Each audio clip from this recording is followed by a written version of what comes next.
hear that color?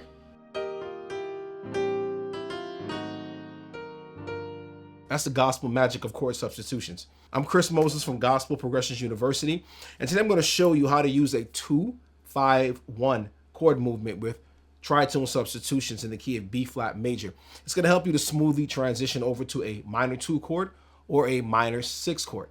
All right, let's jump right in. Chord substitutions let you replace the standard chord with one that serves the same function but with an extra tension and color. So in gospel, a well-executed 2-5-1 progression is the secret to that smooth, soulful transition. So today I'm going to show you in the key of B flat major 2 examples. The first one is going to be a 2-5-1 resolving to C minor, and the second one is going to be a 2-5-1, and we're going to resolve to the G minor 7th. So these substitutions use tritones to create that unexpected tension and release that we like in gospel. Let's start with our first progression. Now we're targeting C minor 7th, right? And the basic 2-5-1 is going to be the 2 chord.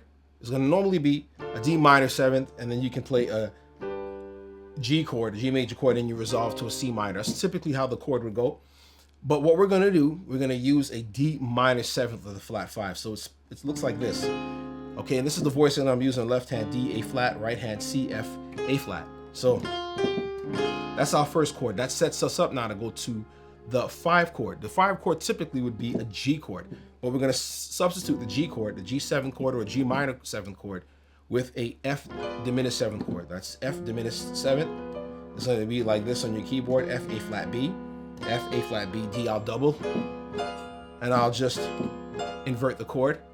And then now we just resolve right back to our 1 chord as we're using a C minor 7th, and it's going to be a C, E flat, B flat, G, B flat, E flat. So again, I'll play it slowly.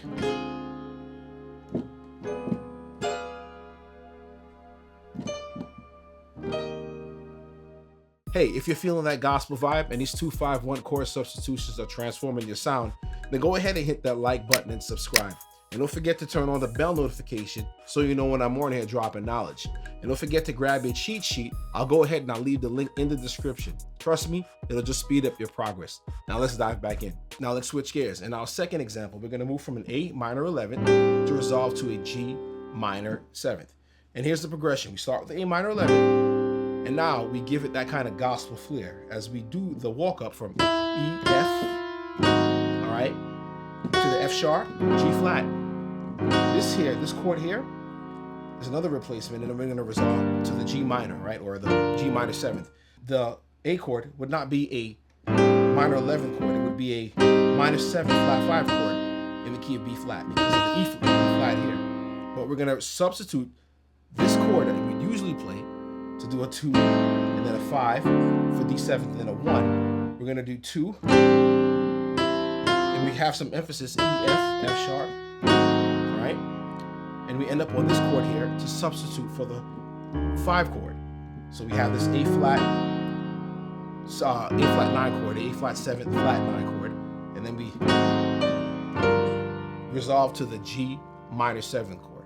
So these examples show exactly how effective a 2-5-1 chord substitution can be in gospel music.